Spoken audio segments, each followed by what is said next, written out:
Welcome to the Heidi Thorne Show. I'm your host, Heidi Thorne, and in this podcast, I share my real-world self-publishing and small business experience with you. Before we get started, I just want to remind you to subscribe, like, comment, and share this video and podcast with your friends on social media. Now let's get started with today's show. A lot of authors in the self-publishing arena want to do branded merch or branded merchandise to sell that relates to their books. There are pros and cons to doing that, and in some ways it might not be worth the hassle, but we do have some ways to do that now that are cost effective. So I'm going to talk about all of the things you need to know regarding branded merchandise if you're an author. I was in the promotional products industry, or the imprinted products swag industry, for 17 years. I'm also the author of Swag, How to Choose and Use Promotional Products for Marketing Your Business. So I am speaking to you with insight from having a lot of experience in the imprinted products arena. First of all, let's clarify what's the difference between branded merch and swag. Branded merchandise is generally sold to your most ardent, loyal fans who want to be associated with you, they want to be like you, or they have some emotional connection to you and your work. Promotional giveaways, promotional products, swag is usually given away for free in the hopes that those who receive it will buy other products and services. Now, essentially the same types of products can be used for either brand merchandise or swag. What differentiates them is how they're used. Now, let's make sure that we also clarify this. Do not confuse branded merchandise with your logo on it with your brand. They're two completely different things. Branded merch doesn't create your brand. Your brand is who you are and what you stand for. Your branded merch is merely an extension and physical interpretation of your brand and what's called your brand promise or your overall branding message. Also, don't confuse branded merch with brand name products, such as a Maytag washer.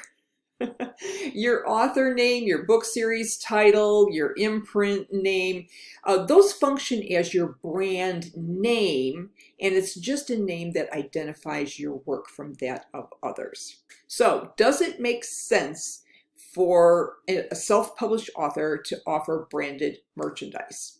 Branded merchandise programs usually work best for books or authors who have very large and loyal fan bases. Let's talk about a few of them that have been branded merch bonanzas.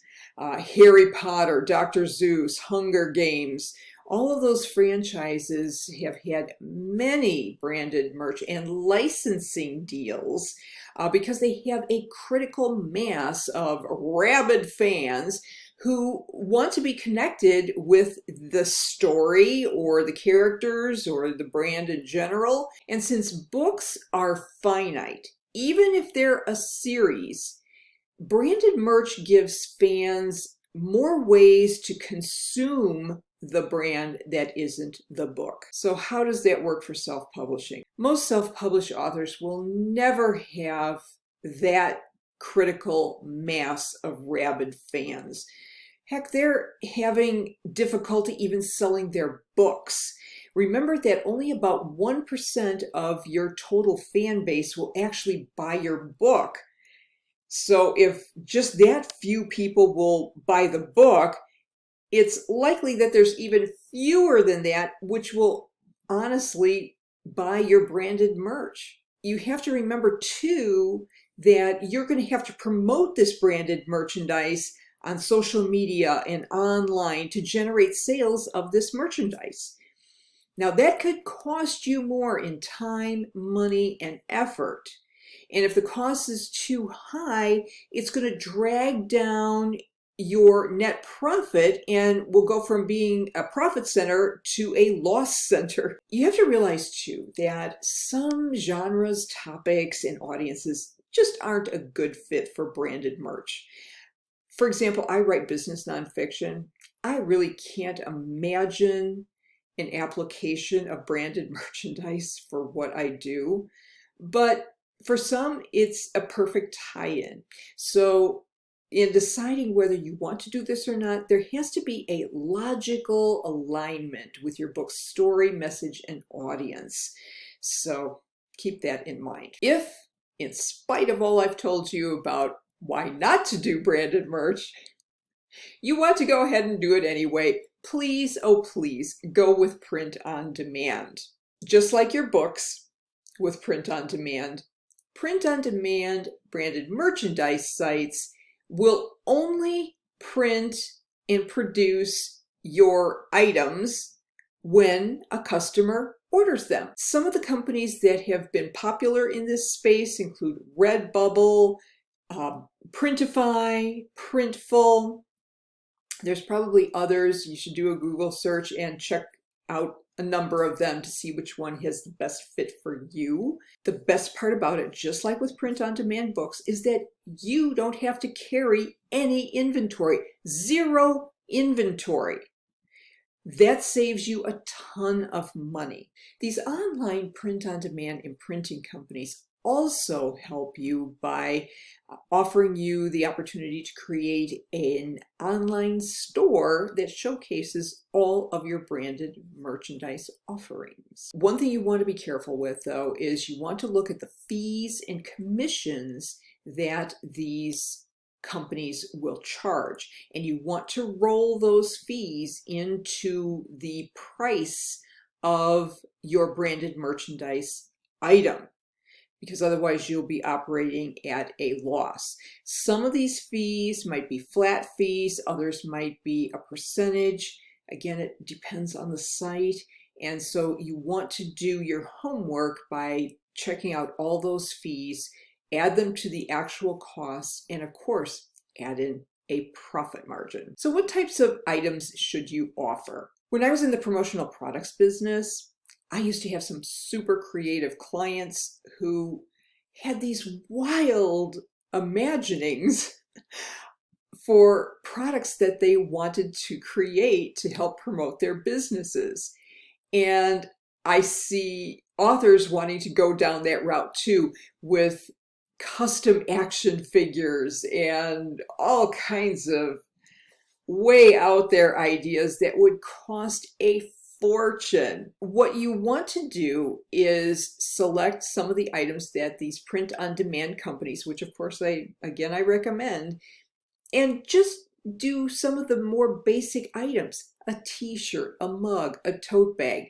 That's about it. I wouldn't do a whole slew of products. It's just overwhelming. You just want to offer a couple of them, at least to start, and see how sales go, and then you can add stuff later. So what should you put on these branded items? The most logical thing that most authors think about is putting their book cover. Ugh. The reason I say don't do that is because a lot of book cover art, especially in certain genres of fiction, is highly detailed. And when you imprint it on a surface that is not paper, some of that detail gets lost and it looks not really that good. So you might want to consider some alternative imprints that relate to your book, but are not the book cover art. Here's a few alternate imprint ideas to jumpstart your imagination. You could pull a key quote out of your book that is memorable and your readers would relate to it. Also have an imprint that expresses the reader's kinship or likeness to one of the characters. For example, let's say it's Harry Potter, since everybody is pretty familiar with that. You could have like Hogwarts alumni. You could also use clever sayings that are relating to your book or its story, such as, I'd rather be, and then you insert the name of a fictional place from your book. Also, you could use simple line art of an object or character from your book. These have to be what are called vector files. It imprints the best. Usually that's created in Adobe Illustrator. So if you don't have the capability to do that, hire a designer to help you with that. Here's a big note of caution about branded merchandise and how it might violate some copyrights. If you have a designer who creates your book cover art, you may be violating the designer's copyrights by using that art in something that isn't the book cover. So when you negotiate with your book cover designer, you want to be very clear about how you plan to use that book cover art to keep you out of copyright hot water. And it's not just the designer's work that you should be concerned about. If the designer uses stock photography or illustrations, some of those may not be approved for use on branded merchandise. For example, some stock photography and illustration sites prohibit users from using their art on calendars and mugs and t-shirts. So if it's in your book cover art, chances are it's also prohibited on anything that isn't your book cover. You also want to make sure that any artwork that you do use is legit. You don't want to be going to those free stock artwork or photography sites. They just scare the heck out of me because you don't know what's called the provenance or the origination of that artwork. It could be uploaded by anyone. So you want to really do your research and homework on any stock artwork or photography sites that you use and make sure that there are clear terms for licensing that you're not prohibited from using it on any branded merchandise, and that you know that art is legit. It's not pilfered from someone else. When you are working with a designer too, you might want to also have them create some designs for this branded merchandise that is not their book cover art and it doesn't have any of the problems we just talked about. But you want to tell them, hey, I'm planning on using some artwork for a mug I want to do or a t-shirt, and have them create something special just for that. And they'll know exactly that that's what it's for. And please, I beg you, do not go with an arts and crafts branded merchandise. Here's what I mean by that. Through networking, I bumped into an author who wanted to make handmade stuffed toys of the characters in her children's book and offer them for sales. That's crazy. It doesn't scale. What if you get a lot of orders? You would go from being a writer to a manufacturer. And once you start manufacturing, especially, yikes, children's products, you have all kinds of product liability, and the cost will be high in terms of dollars and time. Oh, just please don't do it. Go with one of these print-on-demand options. Yeah, it might not be as creative as you want it to be, but those will be products people will use, and it will save you a lot of time, headache, and money. The bottom line on doing branded merchandise is that you have to make a profit. Here's where people get messed up, is they equate the item, whether it's a t-shirt or a mug or a tote bag, with what they could buy at Walmart. Well, it's not the same thing. Your branded merchandise has unique value. You need to cover the overhead costs of your business, such as your internet fees and telephone and postage and office expense, and those have to get rolled into your price too. So you need to charge enough to cover the cost of the print on demand and all the fees and commissions, your overhead costs, and a profit margin, so that this makes it worthwhile for you. And also remember, if you are selling direct to customers, whether it's through your website or through one of these print-on-demand sites, you may still be responsible for collecting and reporting sales taxes. So if you're using one of these print-on-demand sites, make sure you carefully review their sales tax policies on how they handle it, and definitely consult your CPA so that you don't get into any trouble with sales tax collection issues. So I hope you have found that helpful. And if you did, please rate, review, and subscribe to the Heidi Thorne Show on whatever podcast platform you like to use. I'm on all the major ones: Apple Podcasts, Spotify, Stitcher, Google Podcasts, Amazon Music, Amazon TuneIn Radio, and Podbean. If you like the YouTube video better, that's fine. Just subscribe to my Heidi Thorne YouTube channel and turn on the notification bell so that you get an alert when a new video is up. If you would share either the podcast or the video with your friends on social media, I would appreciate that.